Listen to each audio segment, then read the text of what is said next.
はい、こんにちは、ジャックです。アメリカに輸入した軽バンをレストアしておりますが、フルレストアと改造の計画です。今の段階だと、下回りに塗装が完了で、それぞれの分解した部品をきれいにしたり、塗装をかけたり、車体に戻していますが、今回の動画は、プライマーまでしかかけなかったエアコンのラインに塗装をかけるつもりです。それで、エアコンのコンデンサーをきれいにするつもりです。仕上がる軽バンが見たかったらぜひチャンネル登録もよろしくお願いします。早速作業に入りましょう。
はい、お疲れ様です。作業が終了なんだけれど、本日ではないです。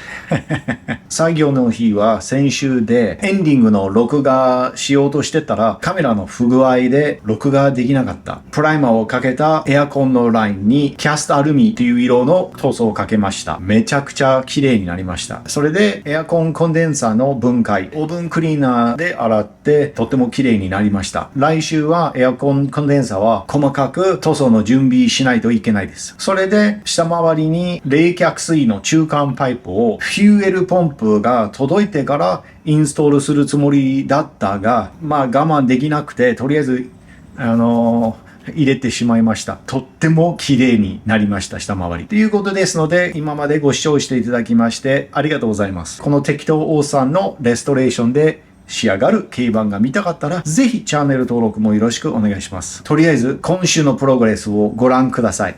その前に、整備士の薬。乾杯。